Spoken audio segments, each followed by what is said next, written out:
Hello everyone, we're from Group 1. My name is Ferdinand, I'm the project manager. And these are my friends. I'm Cecilia. Hi, I'm Bahala. Hi, I'm Asli. Hi, I'm Devina. Hi, I'm Tiara. Hi, I'm Anki. We're going to discuss the 4 cases. And the first one is Roadkill the movie. Second one is Colo Class. Third one is Boeing. And the fourth one is the $26 million book. We hope you enjoy the video.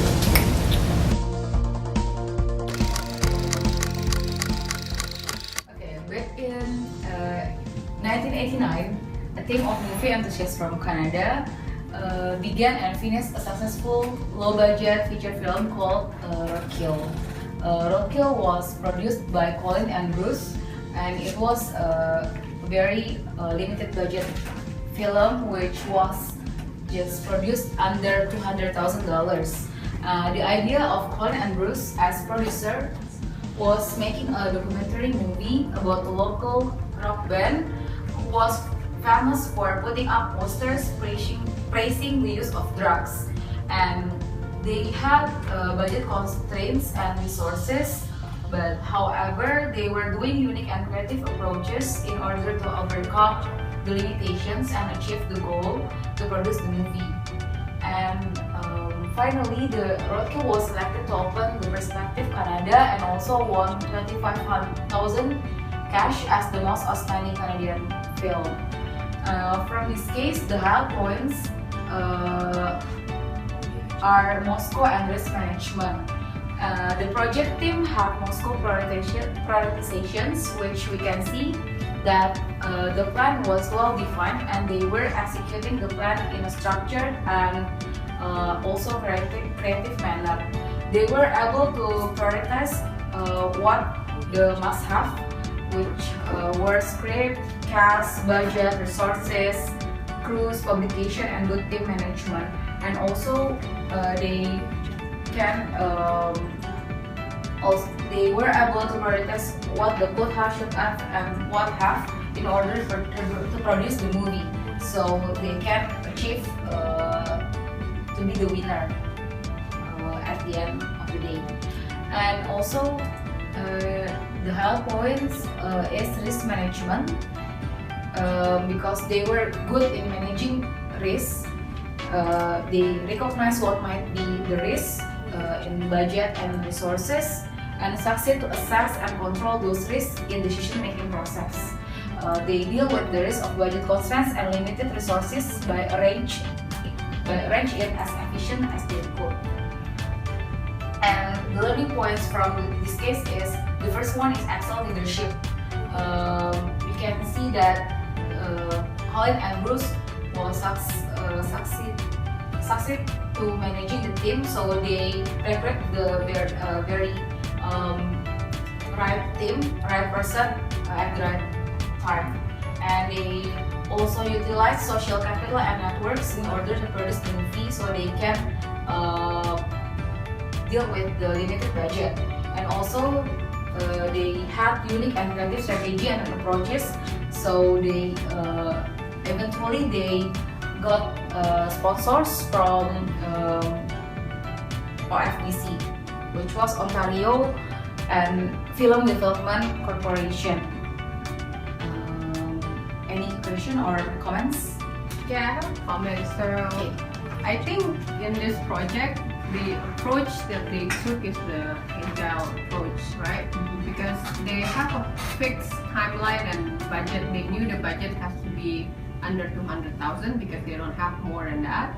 And the timeline, they have to get it finished by the time the film festival opens, so they can get the film into the festival. But how they got there is pretty much up to the stakeholders and the project managers, that they just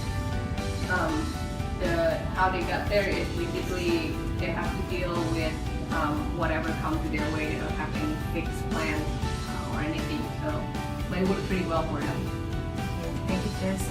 Any more additional comment on? One more question is on the stakeholders. So in this case, who are the stakeholders? In this case, the stakeholders are Canada and Ontario as Council, and Ontario Film Corporation as sponsors, and also the team members itself, because the team members put their effort in order to produce the film. So the stakeholders, including the sponsors and also the team members of the project team. Thank you.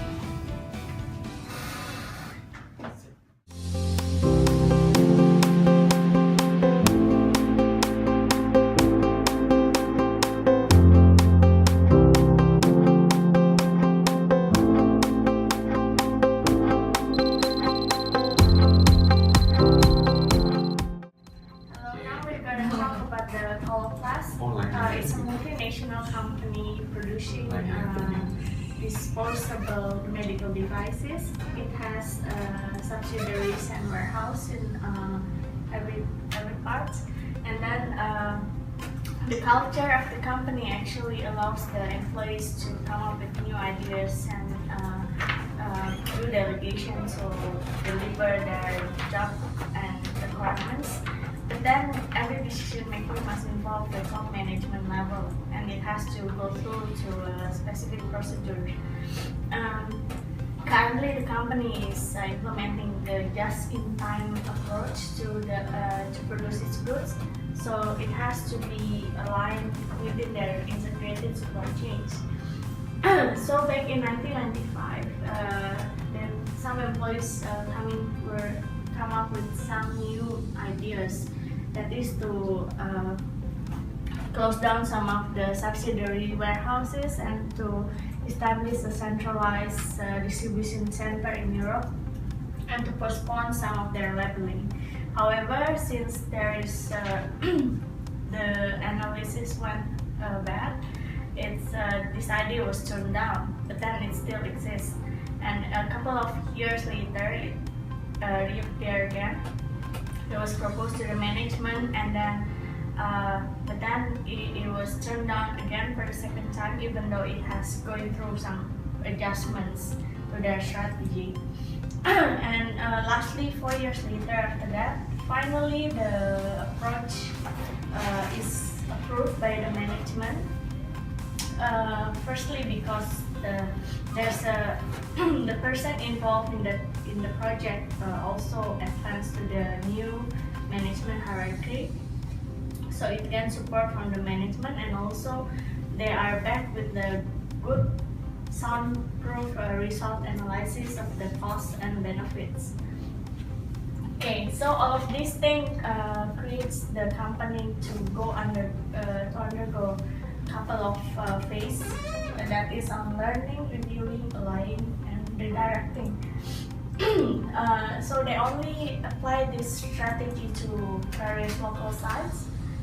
So it's not everything, and then the management reviewing it for a no and go implementation, come up with the solutions and strategy. Finally, it is aligned with the current initiative.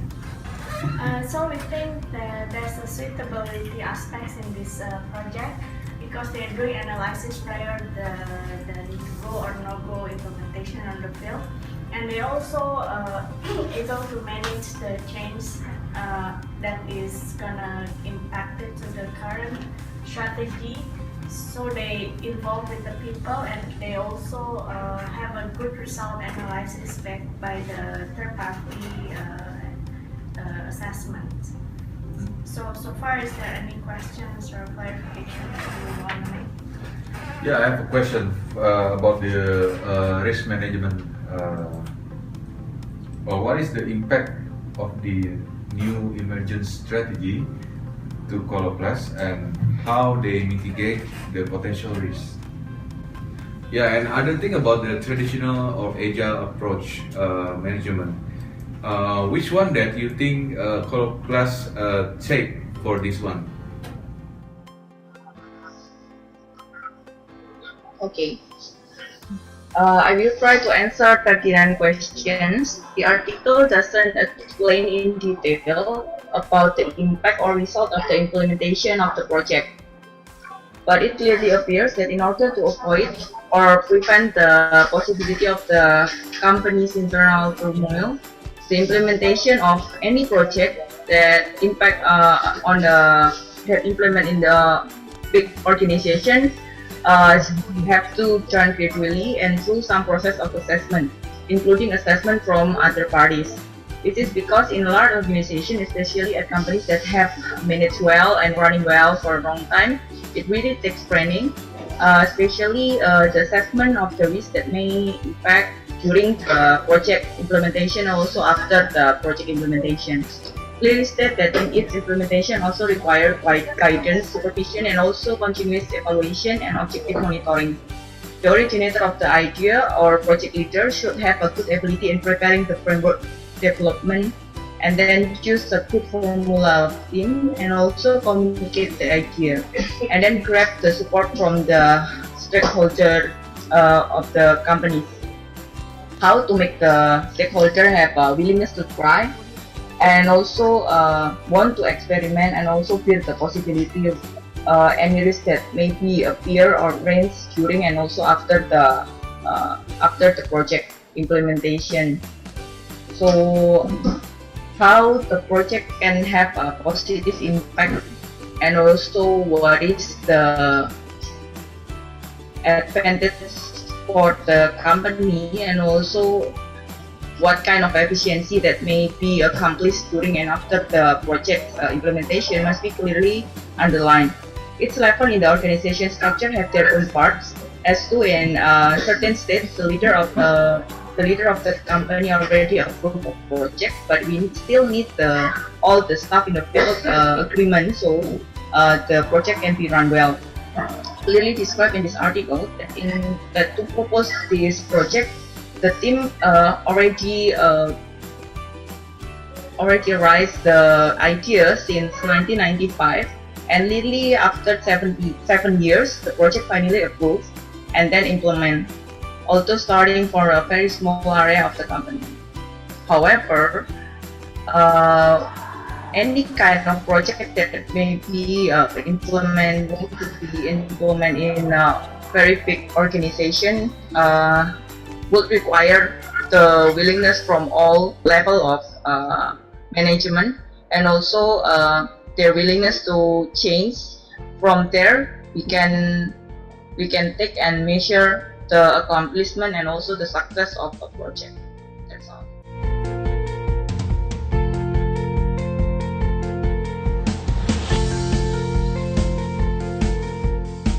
Hi, we are here to talk about the case of Boeing 767. So from the case, we learned that the airplane manufacturer business is a very risky business. Why? Because each plane project, to launch one project, the company like Boeing should have a reserve cost around 1.5 to $2 billion, which will be spent upfront. So this is why launching a new plane is a very critical decision. Why? Because it is also directly related to the life and death of the company. In this case, the last plane that was produced was in 1969, which is 10 years ago. And during the case study, the market research shows that there is a need in the market to have a new type of plane. And so Boeing decided to launch a new type of plane, which is the 767, in 1979. So upon the assessment, we have two critical findings. One of them is traditional or agile, because in making the planes, Boeing needs around 3.1 million spare parts, and they conclude 1,300 vendors all combined in one project. And their first priority is safety, concerned with the other costs. Boeing always do the traditional approach while making the plates. The interesting part is early exposure in Boeing is considered not a sin in the project. So they are willing to know what the problems happens, and they are willing to know what to solve the problems. The other interesting part is the several large parts of the planes is made in overseas in Japan. So they produce it all the way in Japan, and they bring it to the States, to Seattle. And they don't have any backup plans. While once the decision has been made to produce in Japan, so they have no plan B to overcome it. So Aki can. Alright, so first, after we talk about the traditional or agile type of business, about the quality management, we also find several interesting findings. Boeing tried very hard to maintain the quality of the product. This is we can see in the case they always have a weekly basis of meetings. So basically, this project is done around 2 years to create a plane. So every week, consistently, they have this meeting. And like mentioned before, early exposure of problems is not a sin in Boeing. So they encourage the manager to expose the problem as early as possible. Boeing also outsource every part, but they try to keep the most important part, which is the nose and the wings, to be made in-house.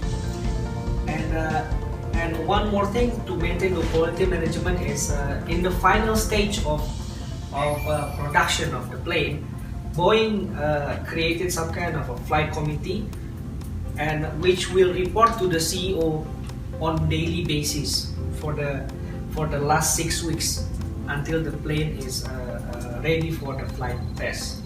So those are our assessments on this case of Boeing 767. So is there any questions or Comments? I have a question. How did Boeing deal with the change, because of they have very complex system in the process. So how did they deal with the change of the process and the complexity and all? In relationship also with our presentation earlier, using the traditional method, Boeing is carefully assess every change that's happening with a proper preparation. So at the beginning of the project, they already know what the obstacles and how they deal with it and all that. So they're really handling it very carefully using the traditional method from them. Okay, thank you. Thanks.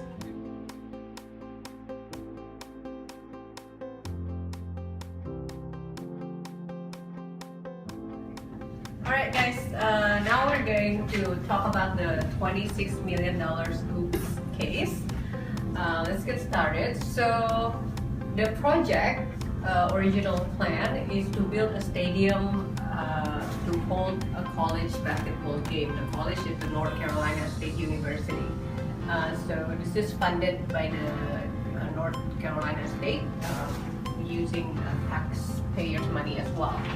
The stakeholders here are the Centennial Authority, which consists of 13 unpaid political appointees to oversee the whole project. And then we also have constructors, consultants, and architects in the team as well. The main contractor is the Hensel Phelps Construction with the project manager Hammond Anderson, and the North Carolina State University as well. So the original budget to build the stadium is $120 million. It was supposed to start in July '97 and finish by September '99, just in time for the college basketball season to start. However, 2 months before the construction was supposed to start, which is in May '97, a new player came into this project, which is the Hurricanes. It's the Major League hockey team with the owner Peter Carminos. So when the Hurricanes came into the project, they changed the plan for the stadium to also hold this big league hockey game. and the Hurricanes are willing to pay a lot of money to make that happen. So the team didn't want to delay the project. They still wanted to start in July 99 and finish by September 9. July 97 finished by September 99. So they only had 2 months to redesign the stadium, which the Hurricanes asked to add a more luxurious theme. And the problem is that they miscalculated the budget. They only calculated that the change to add luxury suites, extra level of seating is 15.8 million. This is based on estimation only.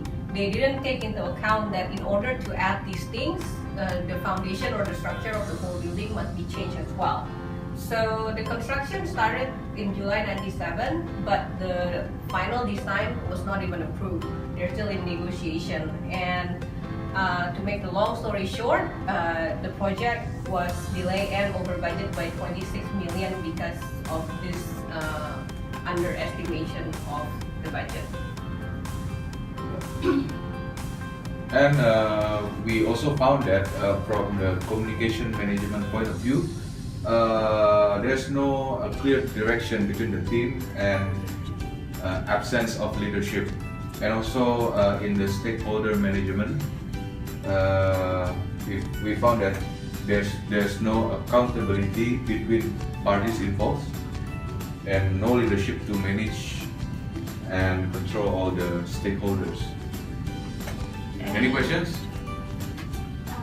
I got questions.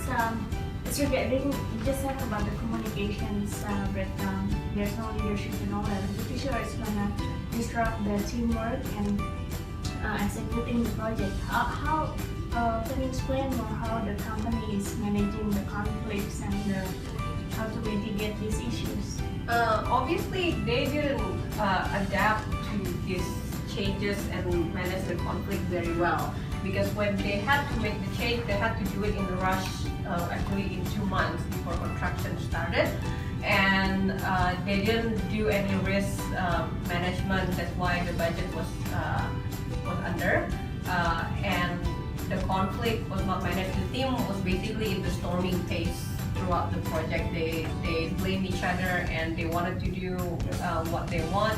So because of the lack of leadership, the conflict management was very poor.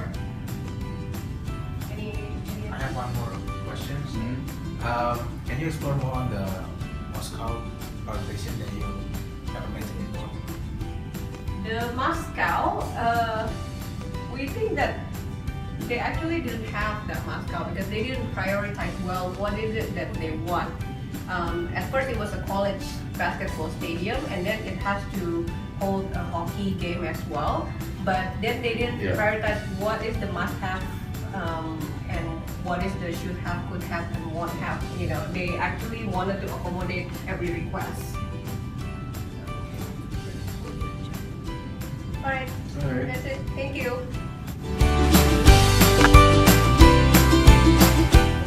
Well, hello again. Thanks for watching. Group 1 signing out. Have a good day. Ciao.